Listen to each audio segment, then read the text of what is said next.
ونستعينه ونستغفره ونؤمن به ونتوكل عليه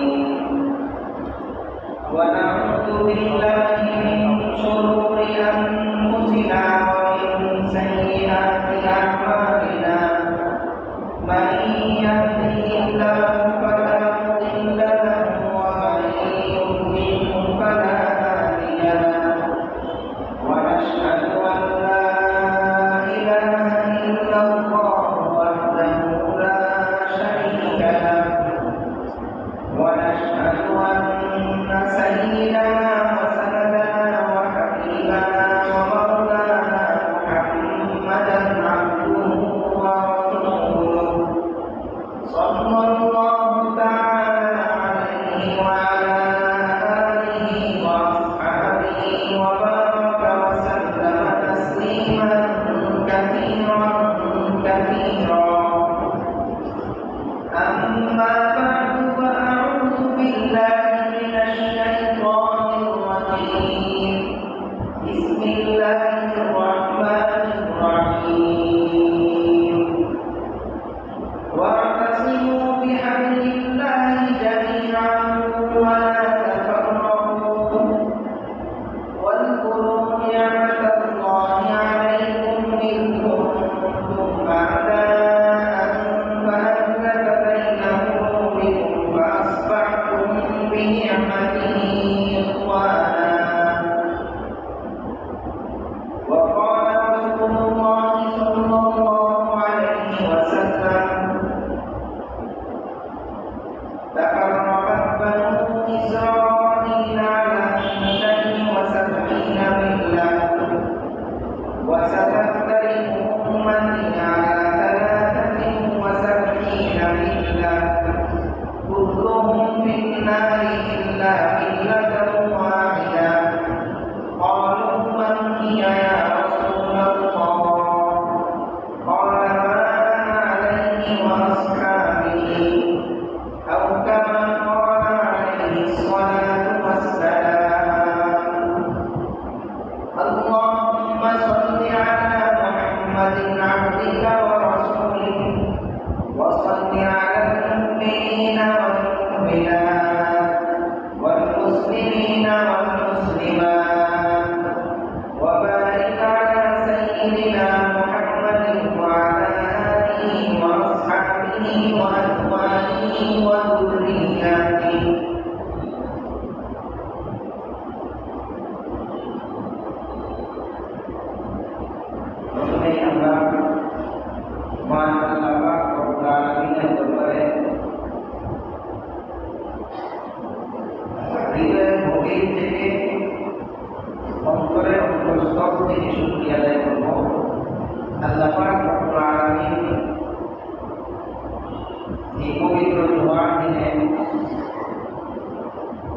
জুমার নামাজের মতো পবিত্র একটি কাজ বরকতময় কাজ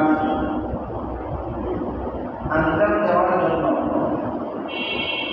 আমাদেরকে দুনিয়ার সমস্ত ব্যস্ততা থেকে অবসর করে মসজিদে আসার এবং বসার তৌফিক দান করেছেন।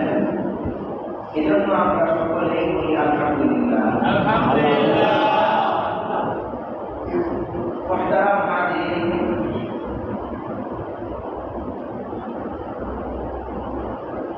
আমাদের জীবনের যাবতীয় অনেক আমল এবং জীবনের সকল ইবাদত এই সবগুলো আল্লাহ তাআলার তৌফিক এবং দয়া থেকে হয়। আল্লাহ তাআলার তৌফিক এবং বিশেষ অনুগ্রহ দয়া ছাড়া আমরা কখনোই অনেক আমল করতে পারি না।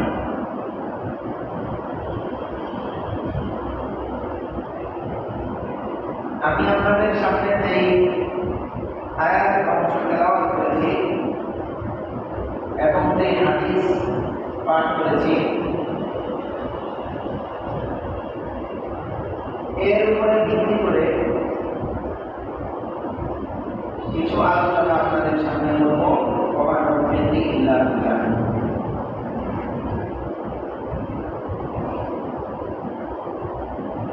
আলোচনার প্রথম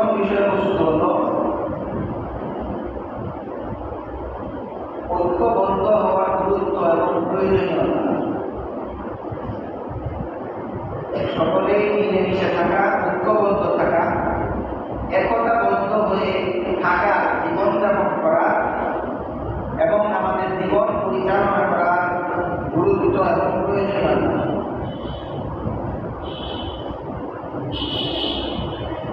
এই বিষয়ে আমরা ইসলামের বিভিন্ন আমল, ইসলামের বিভিন্ন ইবাদত, শরীয়তের পক্ষ থেকে আলোচিত বিভিন্ন দায় দায়িত্বের দিকে লক্ষ্য করলে এই বিষয়ের গুরুত্ব আমাদের অত্যন্ত সুস্পষ্টভাবে বুঝে আসবে।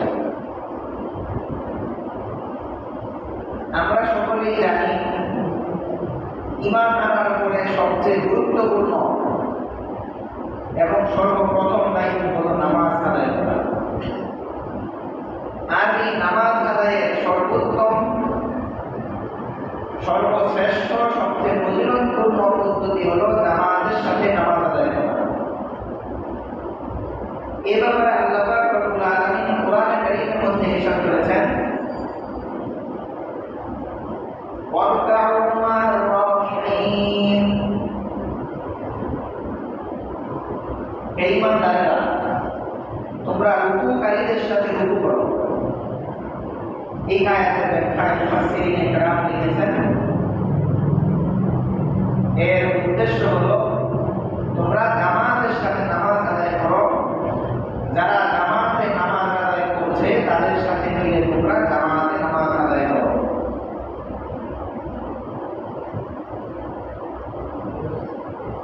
এছাড়াও হাদিস শরীফের মধ্যে